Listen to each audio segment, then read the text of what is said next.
Yeah.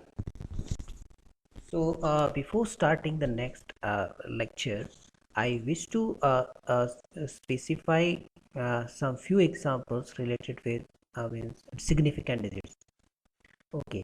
So this concept is need to be understand it more clear.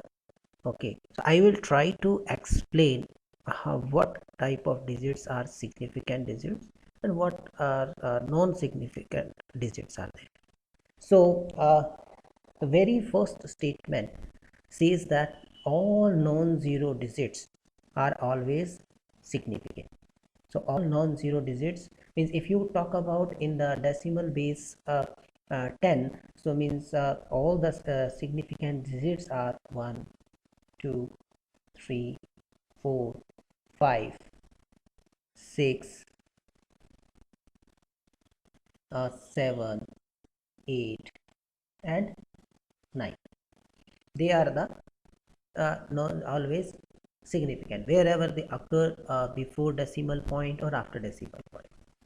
Okay, then this is about the first statement. The second statement says that zeros placed before other digits are not significant, means whether they are sitting after decimal or before decimal, but if they are placed before other significant digits. So I just mentioned here, I should mention here, this is here is other significant uh, digits or okay, so let's try to understand by an example. For example, let's consider 2.314. Okay, another example is let's say 0.0032. Okay, so in the first example here 2.314, they all are significant. Okay, the all this number has four significant digits. So if I include placed before here 02.3104, so this is means at the starting from where you starting with a non-zero number, it's after decimal or before decimal. So 02 I can write 02.314. This also has four significant digits. Okay, in the next number if you see 0.0032, so this is here means here the non-zero is starting from here number 32. So here this number contain only two significant digits, right? So zeros placed before other significant digits are always not significant. Okay, so means if you are having now the next is zeros placed between other significant digits here, or called means or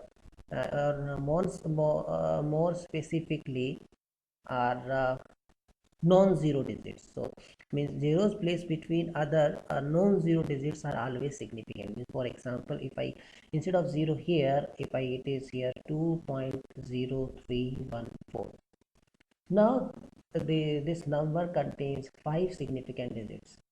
Okay, so okay, so we should not separate here. 2 is before decimals, only one significant digits, and after decimal it is starting with 0, so you will not count these zeros placed before. No, it is it's kind of sandwich. Okay, so sandwich, so it's a complete number. In between, if 0 is there and it is sandwiched in the non-zero digits or significant digits, it counts as a significant digits. So 0 placed between other significant digits or non-zero digits are always significant. So for other example is 203. So here this 0 is a significant. So this number has three significant digits. On the other hand, if I have 023, so here the only two significant digits are occurring here. Okay, right. The next so we have done with this. Okay, and that is also next is zeros placed after other non-zero digits but other significant digits but behind a decimal point are significant. So zeros placed after other digits but behind a decimal point, so other significant digits again here, so you have to gaps it again significant digits but behind a decimal point. Means like you have let's say this number 120.00.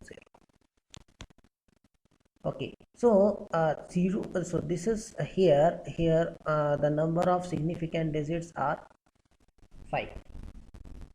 Okay, means like these are the also significant digits, so this 1 2 also significant, so 0 is also in between there, so 2 between 2 significant is again a sandwich, so it's also count as a significant digit. So 1 2 3 4 5, so 0 plays after other significant digits but behind a decimal point are significant. On the other hand, if I have this is 120 without decimal here. Okay, so it depends it whether either count only two significant digits or maybe three or maybe four or maybe five.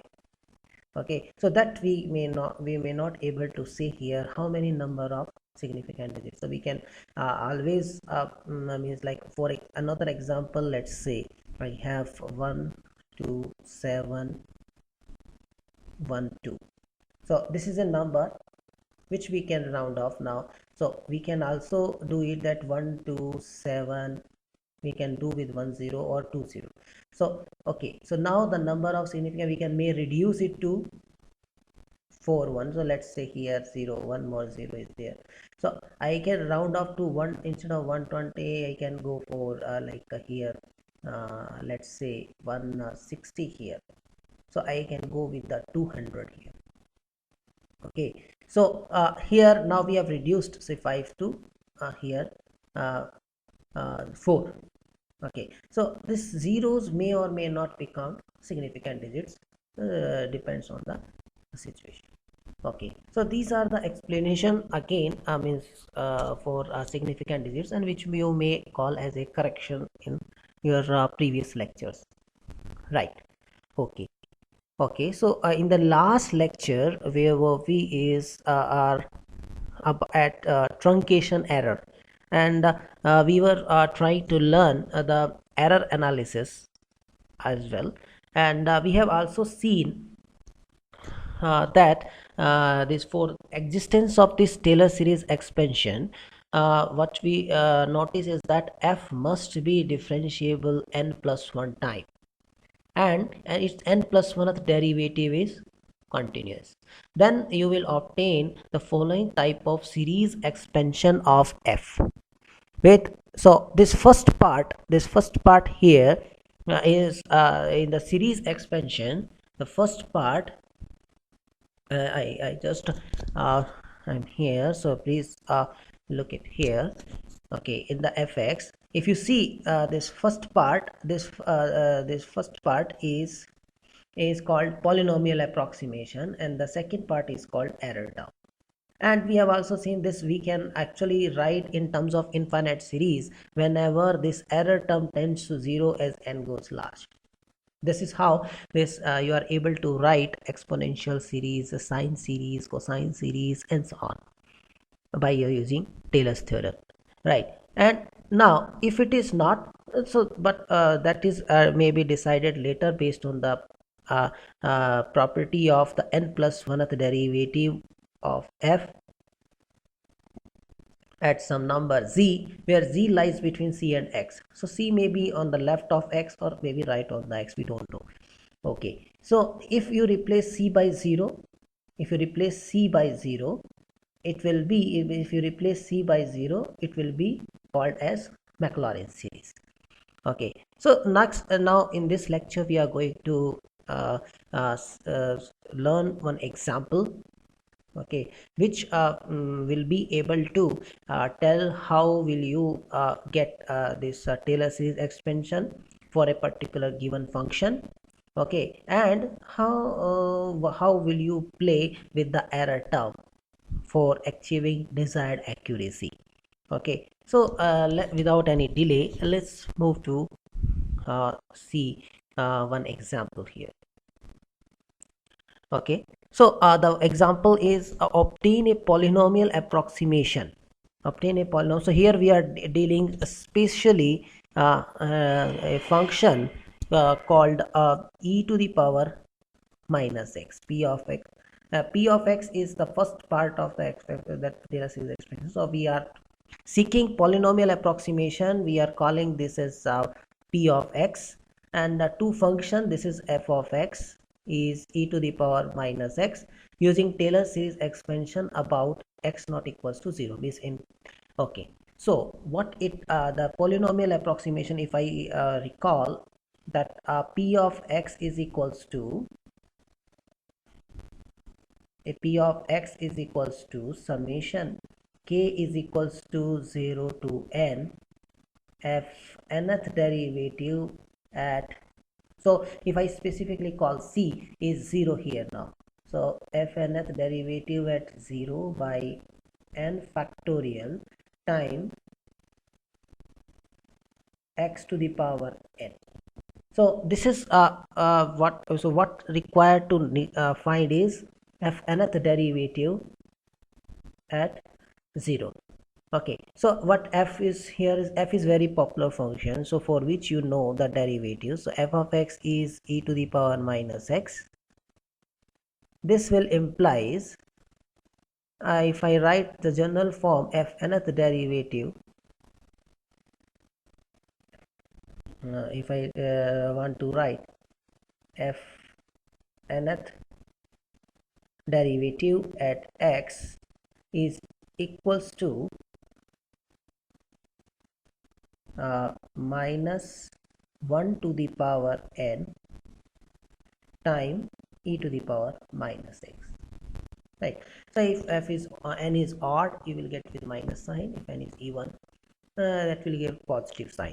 So this will imply, so f nth derivative at 0, so this will imply f nth derivative at 0 is equals to minus 1 to the power n.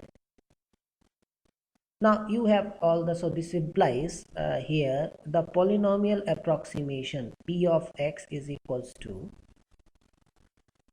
summation k equals to 0 to n minus 1 to the power n by n factorial time x to the power n, or in series form, this is 1 minus x plus x square by 2 factorial minus x cube by 3 factorial, okay, plus and so on, plus minus 1 to the power n time x to the power n by n factorial. So this is the polynomial approximation to e to the power minus x. Okay, right. And what will be the error term? So okay, so this is the polynomial approximation. So I just write here polynomial approximation in terms of series is p of x is equals to uh,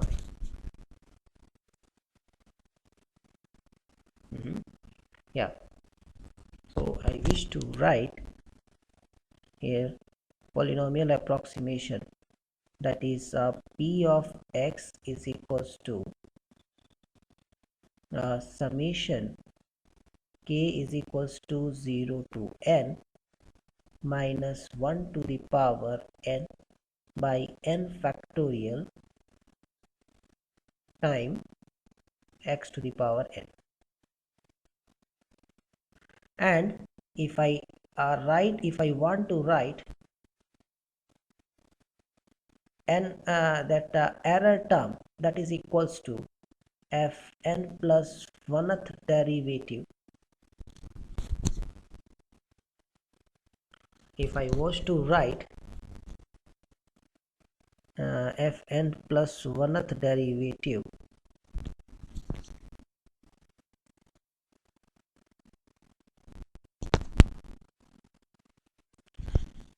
so here this is equals to 0 to n.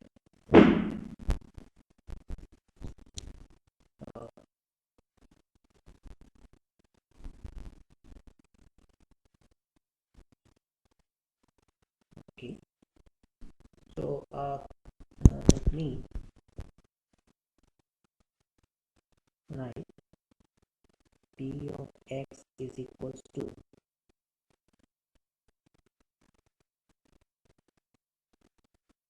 summation k equals to 0 to n minus 1 to the power k by k factorial time x to the power k equals to 0 to n, right? So here k equals to 0 to n, here it must be k factorial x to the power k, and here also this is k x to the power k, right? So this is the polynomial approximation, this is k here, okay, and the error term is called en plus 1 is equals to fn plus 1th fn plus 1th derivative at z divided by n plus 1 factorial time x to the power n plus 1. So this is the error term, okay. So let's move further in this example now, okay. So let's move further in this example.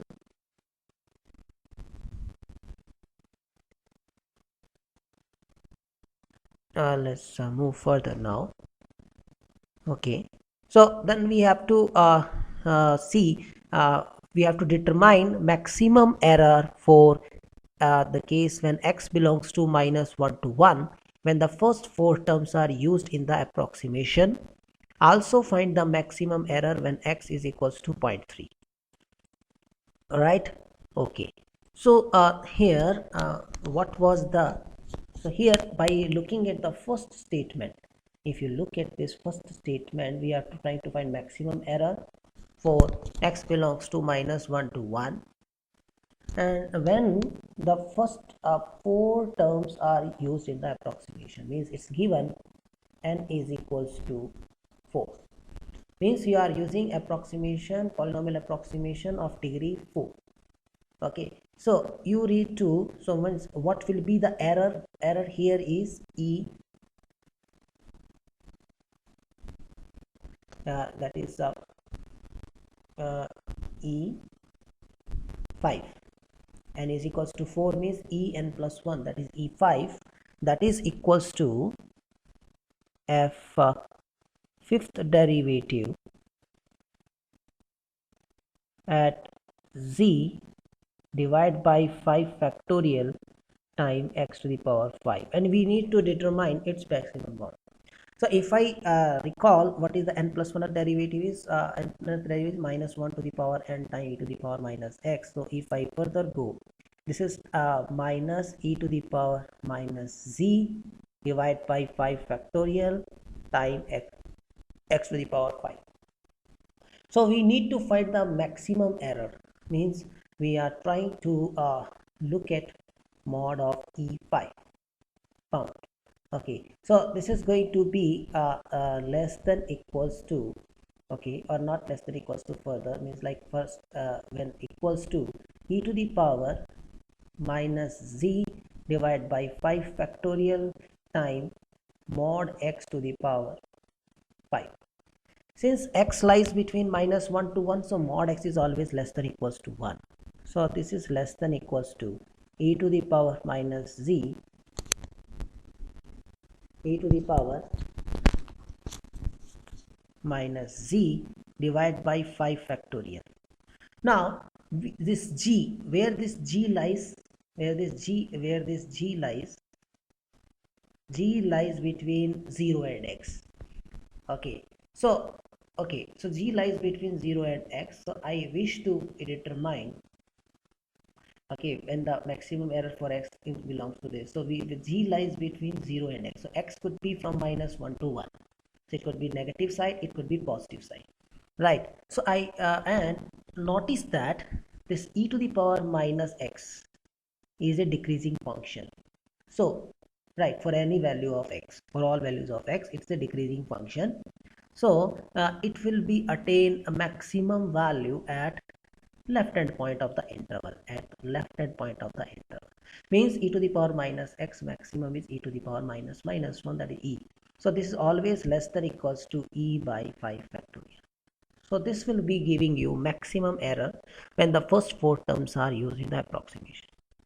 Now the next statement is also find the maximum error when x is equals to 0.3, when x equals to 0.3. So here you will, instead of bounding mod x less than 1 by this, you replace x by 0.3. So 0.3 to the power 5. So what is in this case, mod e5 is less than equals to 0.3 to the power 5 divided by 5 factorial time e. So this is what the maximum error when x equals to 0.3. Right. Okay. Next, let's see what other examples. So these are the answers given in the number. Okay, so that you can verify. The next question is the least number of terms required in the approximation such that the error is less than or equals to 5 into 10 to the power minus 4 for all x in minus 1. Means you need to determine here the value of n. Okay, or what will be, or indirectly it is asking what will be the degree of the polynomial. Okay, you should take, so that the error is less than or equal to this. Means you need to determine n such that so that this mod of en plus 1 must be less than equals to 5 times 10 to the power minus 4. Right. So if you try to recall what was en plus 1 is, what was en plus 1 is, this en plus 1 is equals to fn plus 1th derivative at z by n plus 1 factorial time x to the power n plus 1. Right. So if I replace all the things, so I need to find the magnitude of it. So I will replace the magnitude sign. So you have this is e to the power minus z divided by n plus 1 factorial, okay, time mod x to the power n plus 1. So I need to determine the value of n such that this error must be less than equals to 5 into 10 to the power minus 4. So before going to see or solve this inequality, first we are trying to get rid of these two variables. See, there are two more other variables, so we need to determine n. So other x and z, this also need to be we are going to get rid of this by following the property, their property. Okay, so again we are going to use the argument that e to the power minus z is less than equals to e, okay, is less than equals to e by n plus 1 factorial time mod x. So again we are trying to see for all x belongs to minus 1 to 1. So mod x is also less than equals to 1. So mod x to the power n plus 1 is less than equals to 1. So again, so now instead of solving this, this e to the power instead of solving this here this inequality, we are going to solve e by n plus 1 factorial, e divided by n plus 1 factorial. We are going to determine the value of n such that this satisfies this inequality. So you okay. So now it's if you replace e by 2.7182817, what will be the your possible approximate value of e, and determine n by solving this inequality. Okay, right. So this is what was the expected from the second part. Okay, that will give you the answer, that is 8. Now the next is let's find x. So now the other variable is find x when the approximation obtained from the first four term is accurate to 5 into 10 to the power minus 4. So again here, you are going to work with the error term. So you have to see for which values of x, and if you use n value is 4. Okay, the error is not more than 5 into 10 to the power minus 4, right? So means you are working with e5. Okay, means you are working with e5. So how will you work with this is as follows. Again, if I recall, what is e5 is equals to e to the power minus c divided by 5 factorial with negative sign of cos x to the power 5. Okay, so now you are going to see when mod e5 must be less than equals to 5 into 10 to the power minus 4. So first I need, again here I will go ahead with this. So you have this mod e5. If I again use a mod, negative sign will go off, and if I use the fact that e power minus z is bounded by e for any value irrespective of value of z. Okay, so this is I'm going to use less than equals to e by 5 factorial time x to the power 5 with mod, right? So what it will give you, so what here is now only you are now only with one variable x, that now you can work with less than 5 into 10 to the power minus 4. Okay, now you replace e by 2.718 whatsoever that value, approximate value, and solve this inequality.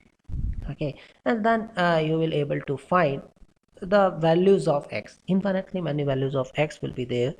Okay, which will satisfy this inequality. So this is how we will attempt the this last part of this question. Fine. Okay, so another example of seeing where you are going to see discretization error or truncation error in infinite process, that if you going to recall the Riemann approach for approximating the integral, so that is going to be means like you are going to approximate the integral by using the partition. Okay, so if I draw, so you have if f of x, and let's say this is 0, and let's say this is 1, and you wish to measure the area between this curve. So what Riemann approach says is you divide into partitions, okay, with uniformly equidistant. So let's say with equidistant by b minus a by n, 1 by n, 2 by n, 3 by n, and so on. Let's say this is n minus 1 by n, and this is n by n. Now what you will do is you will draw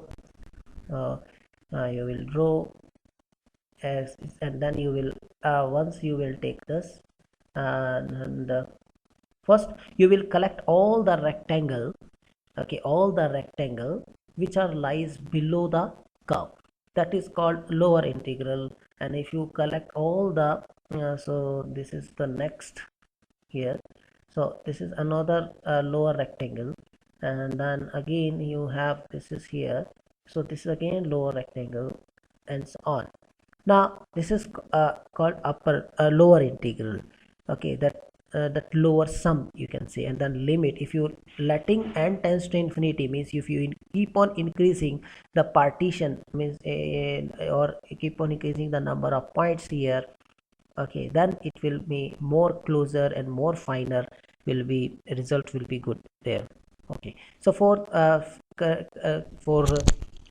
this upper integral, you have this for upper integral, what you will do is here, so you are going to take the upper sum, means a rectangle made on the means like maximum height, and you are going to make it and so on. So this green part will cover the upper, and then when you are increasing number of points, so this will also, error will be reduced from the upper side, and the lower side also error will be reduced if the function is nice. Okay, right.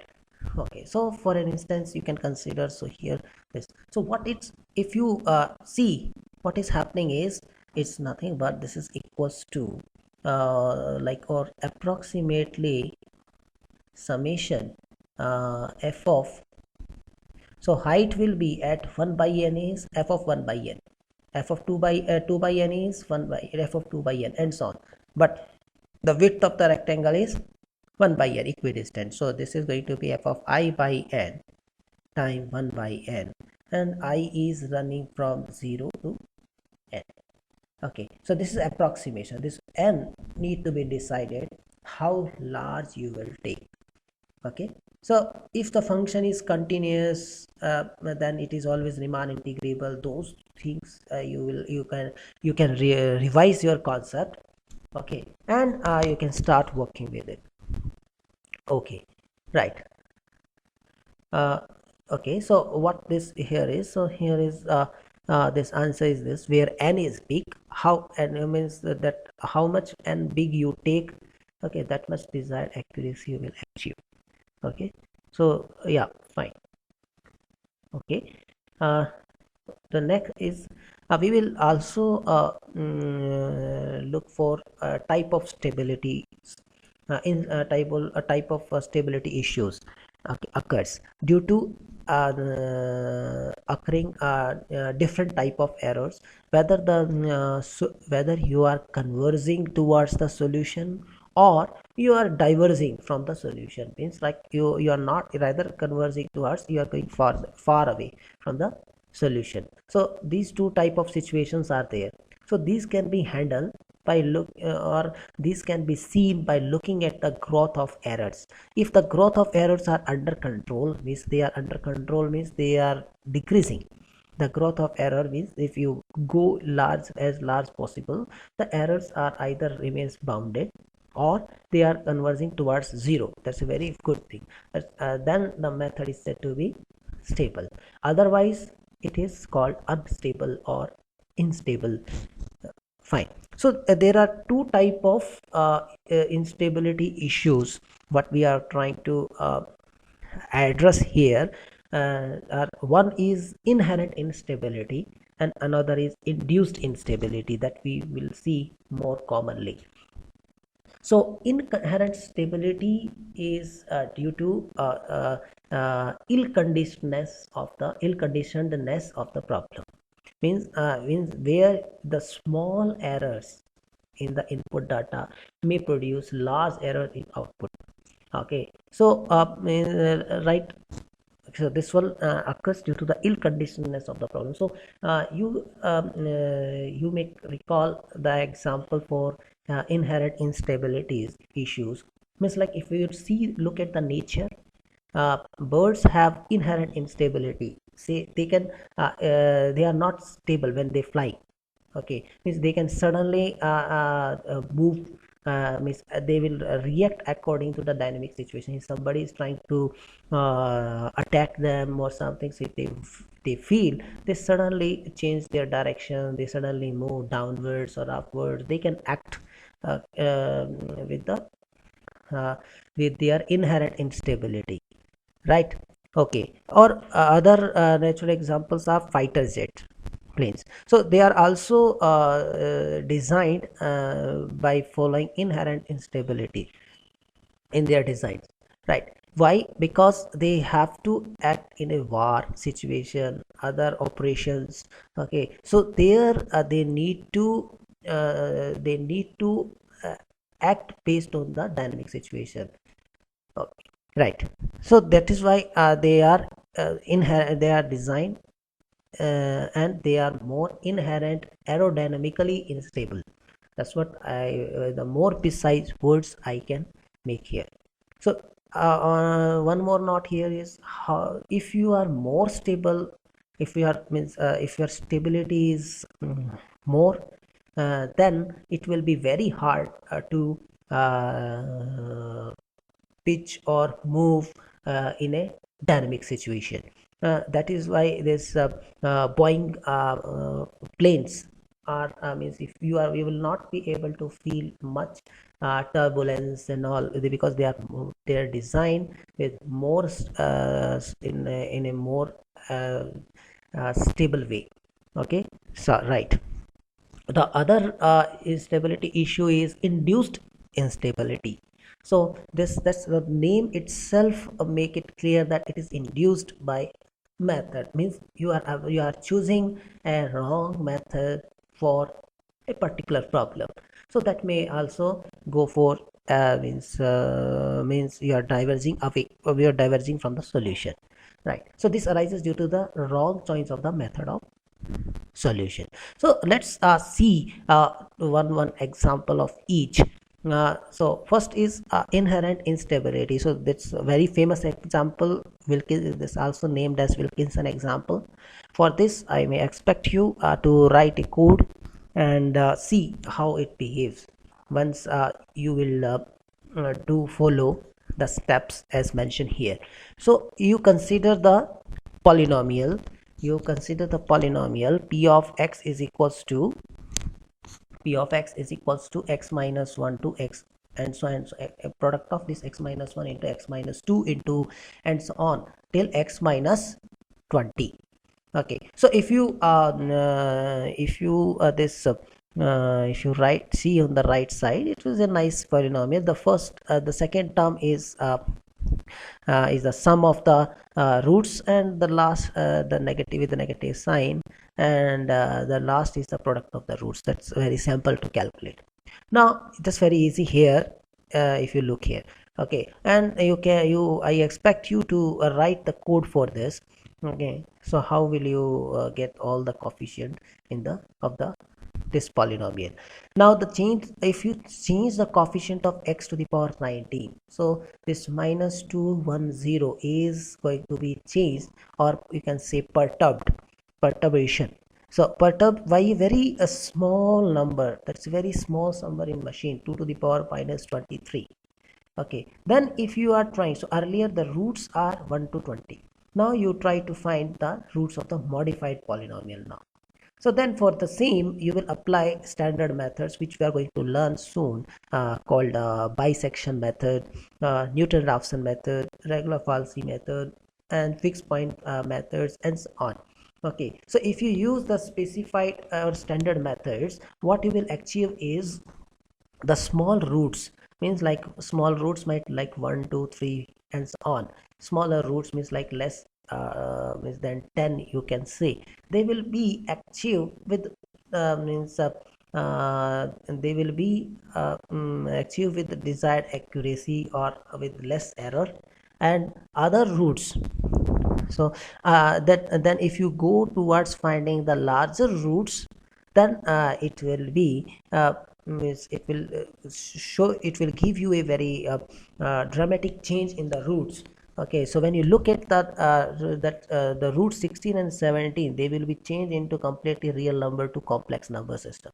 Okay, so here so with good as accuracy decreases as larger roots are obtained. For instance, change in roots 16 and 17 will be this. So that can be shown by just applying writing a code in your MATLAB, and you can just try to find out. The code is also very much available in online.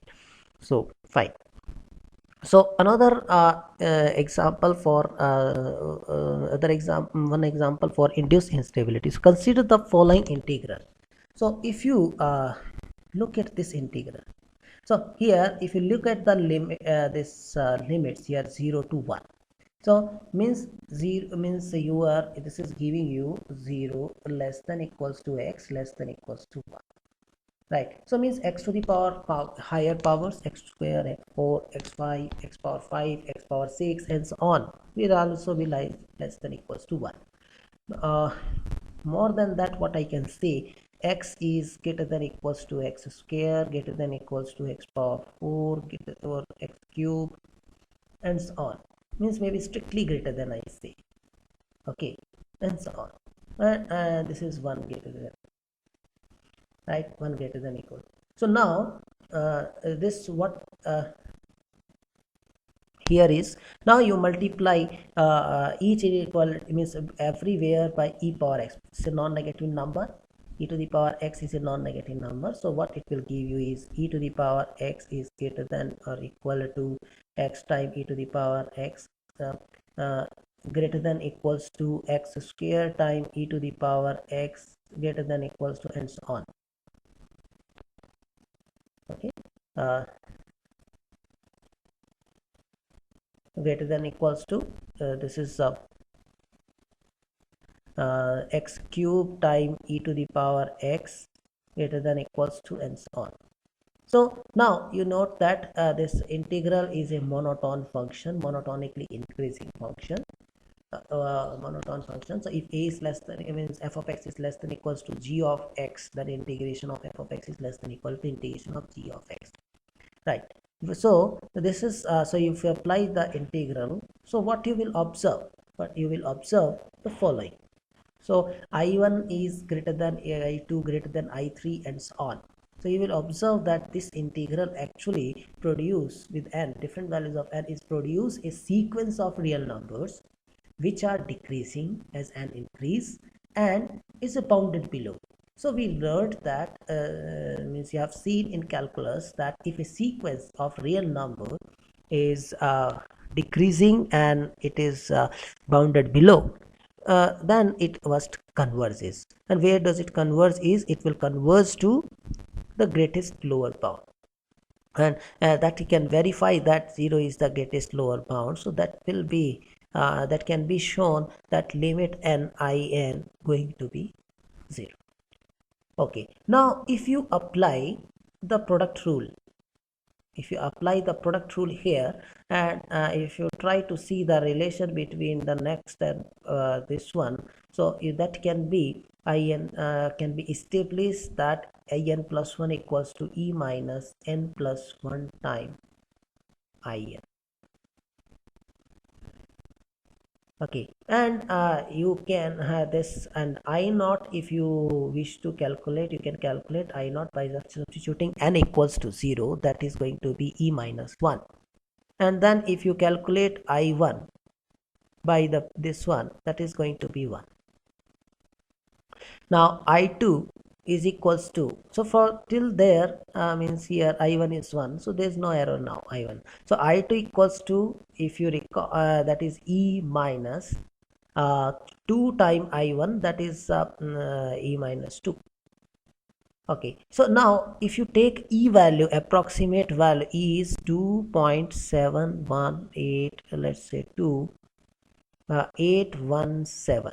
If you take this, then you will this machine, on the machine, this must be rounding. So you, let's say the error is in I2 is delta.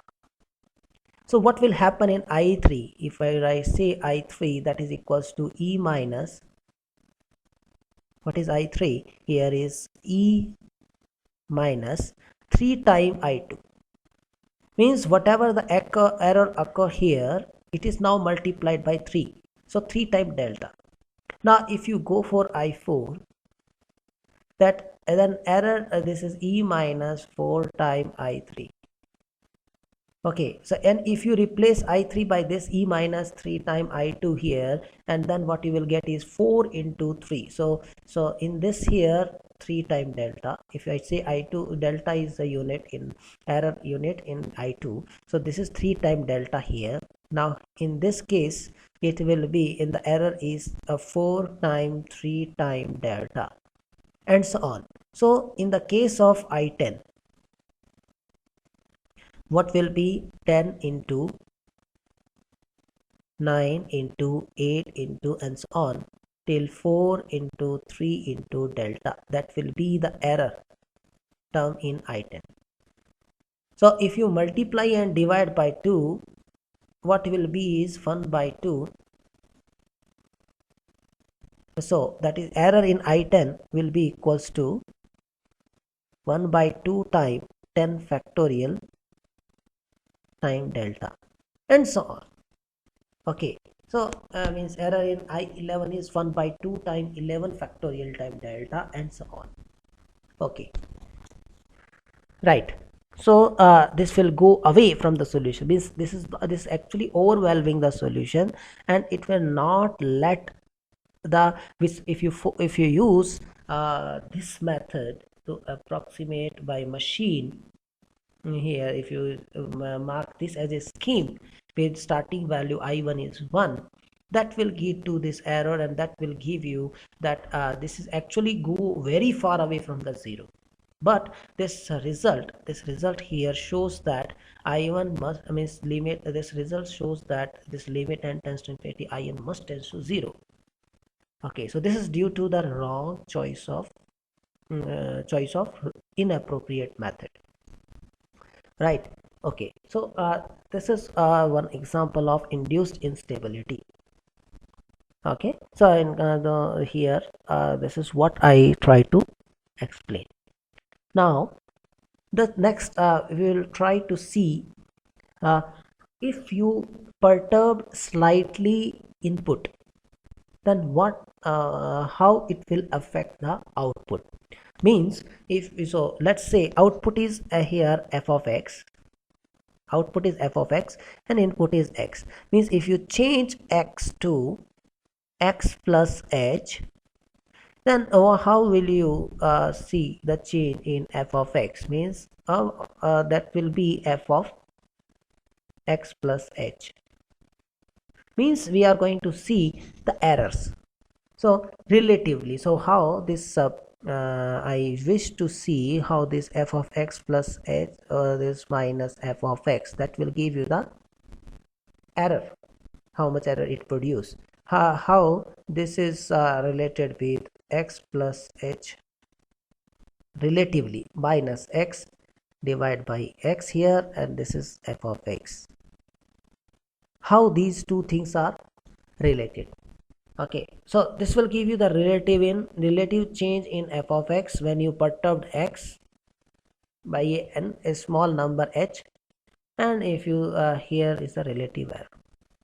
Okay, so that is an immediate so this relation can be obtained by immediate so this can be if I apply mean value theorem and use the fact that f is continuous and differentiable in a neighborhood of x, in a very small neighborhood of x, and then you can actually show that this actually is going to be approximately equals to x time f dash of x divided by f of x time this number x plus h minus x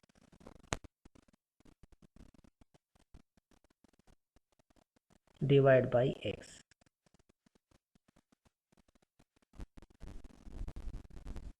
So let's see, if I have here this is, I will know f of x plus h minus f of x divided by h.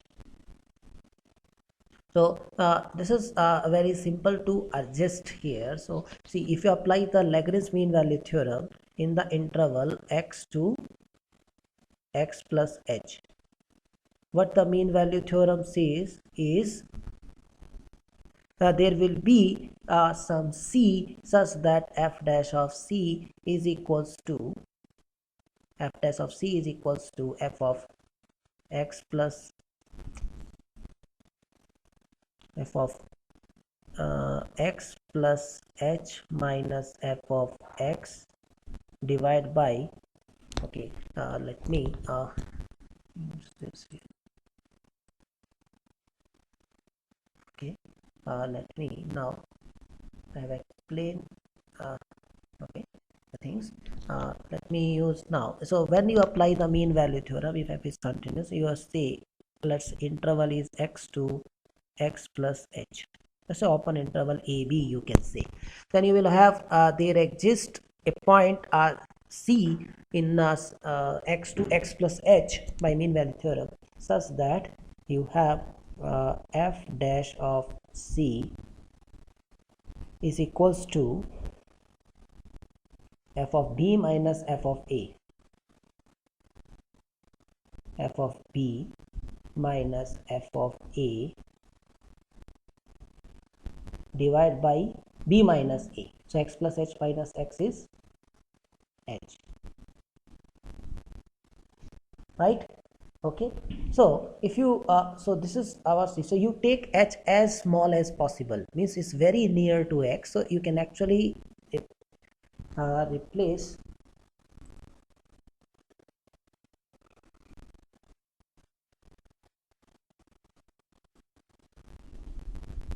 so you can actually replace c by x here with approximate. So you here I so this is approximation of f dash of x by this number. That's very simple by using mean value theorem. Now you so this h, so you divide by f of x both side, and you multiply by x, and take x here, multiply by x both side. And if you rearrange all the things, okay, if you rearrange all the things, then what you will get is an application to mean value theorem will have this one. Okay, this one will give you this, right? Okay, so this number is called condition number. So okay, this will decide how the battery effect it has on the f of x. Okay, right. So the factor this out as a condition number for the given f. So as a this x time f dash of x by f of x serve as a condition number for the given f. Okay, so now let's see three examples to decide what are the condition numbers for the evaluation of the following functions. So as we have studied, so this now our condition number is given by x time f dash of x divided by f of x. Okay, so what is f of x is first case sine inverse x. I know what is f dash, derivative is 1 by square root of 1 minus x square. For this derivative is minus 6 times 1 minus x to the power 5. For this derivative is 3x square minus 1. And substitute carefully here. F dash of x for this case is this, and f of x is sine inverse x. For this case is 7. You can do this. Okay, yeah, then thank you. I will see in the next lecture that we are going to now start with the solution of nonlinear equation. We are going to learn now the standard methods for solving nonlinear equation of type like x minus 10x is equals to 0, or some nonlinear equation which cannot be solved analytically, right? Okay, thank you.